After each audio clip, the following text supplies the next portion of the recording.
Hello everyone, কি অবস্থা সবার? বাংলাদেশ নারী বিশ্বকাপে আজকে যে ম্যাচটা হলো নিউজিল্যান্ডের সাথে, সেখানে বাংলাদেশ 100 রানের একটা বিশাল ব্যবধানে হেরেছে। এবং এই 3 ম্যাচে বাংলাদেশের 2টা পরাজয় এবং একটি জয়। বাংলাদেশ বর্তমানে টেবিলের নিচে অবস্থান করছে।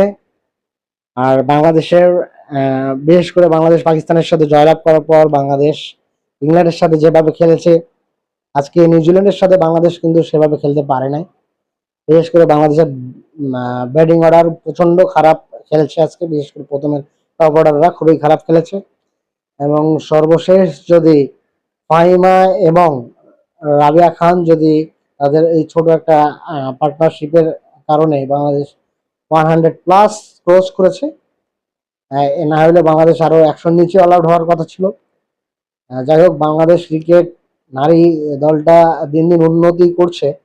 তবে বাংলাদেশের নারী ক্রিকেটের আরো কিছু টেকনিক্যাল কিছু দিক যদি তারা উন্নতি করতে পারে, তাহলে অবশ্য বাংলাদেশ নারী ক্রিকেটটা আরো অনেক দূর এগিয়ে যাবে। এই ম্যাচে বাংলাদেশের বোলিং যদি আমরা দেখি, প্রথমের দিকে আসলে যেহেতু প্রত্যেকটা ম্যাচে মারুফা মোটামুটি ভালো বোলিং করেছে, কিন্তু আজকে ম্যাচটাতে মারুফা একটু প্রথম থেকে একটু খরচ ছিল।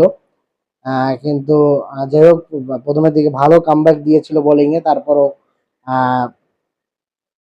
নিউজিল্যান্ডের ক্যাপ্টেন ডেভাইন এবং হ্যারল্ডলি দুজন মিলে যে পার্টনারশিপটা দিয়েছে এই বাংলাদেশের বিপক্ষে, এই পার্টনারশিপটা আসলে অনেক বড় কাজে দিয়েছে। এবং তারা 227 রানের একটা পুঁজি পায়। তার বিপক্ষে বাংলাদেশ যদি ব্যাটিং এ নামে, বাংলাদেশের একদম ব্যাটিং বিপর্যয় যাকে বলে, একদম খুবই খারাপ অবস্থা।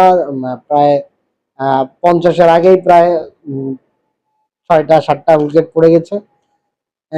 এই এই অবস্থা থেকে বাংলাদেশের যখন একটা পার্টনারশিপ দিয়ে মোটামুটি 100 রানের একটা ক্রস করলো, যাই হোক, বাংলাদেশ একটা মোটামুটি যদি এই পার্টনারশিপটা না হতো তাহলে হয়তো বা বাংলাদেশ বিশাল ব্যবধানে হারতো। নাহলে 100 তো হয়েছে, 150 তারও বেশি ব্যবধানে হারতো। যাই হোক, বাংলাদেশের ওমেন্স টিম যতদূর যেভাবে খেলছে, তাদেরকে আমরা উৎসাহ দিয়ে যাব। তাদেরকে নিয়ে আসলে খারাপ কোনো মন্তব্য করার নাই, কারণ তারা তাদের যতটুকু সামর্থ্য তারা তাদের সামর্থ্য দিয়েই খেলছে। তবে আরো কিছু টেকনিক্যাল জিনিস, বিশেষ করে বোলিংয়ে বা বিশেষ করে আজকে ফিল্ডিংটাও মোটামুটি খারাপ হয়েছে।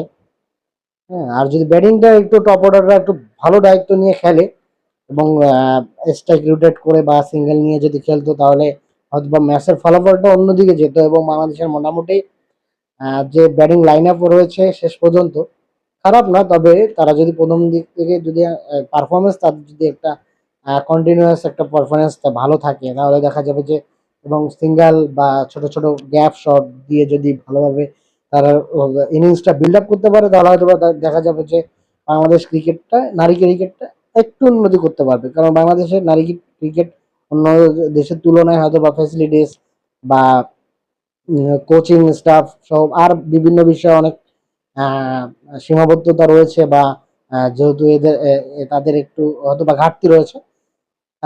যদি এই দিকটা একটু দেখা যায়, তাহলে অবশ্যই বাংলাদেশ অথবা ভালো কিছু করবে, এটাই আমরা বিশ্বাস করি। যাই হোক, বাংলাদেশ ক্রিকেট নারী ক্রিকেট টিমের জন্য শুভকামনা রইল আগামী ম্যাচ এবং বিশ্বকাপের জন্য আরো ভালো ভালো ভালো ফলাফল আহ, আমরা দেখতে পাই, এই আশাবাদ ব্যক্ত করছি। আপনারা আপনাদের নারী নারী ক্রিকেট দল নিয়ে যদি কোনো মতামত থাকে, অবশ্যই কমেন্ট সেকশনে জানাবেন। এবং ভালো থাকবেন। এবং আপনারা যারা ইউটিউবে দেখছেন, আমার চ্যানেলটা সাবস্ক্রাইব করবেন। ধন্যবাদ, সকলে ভালো থাকবেন।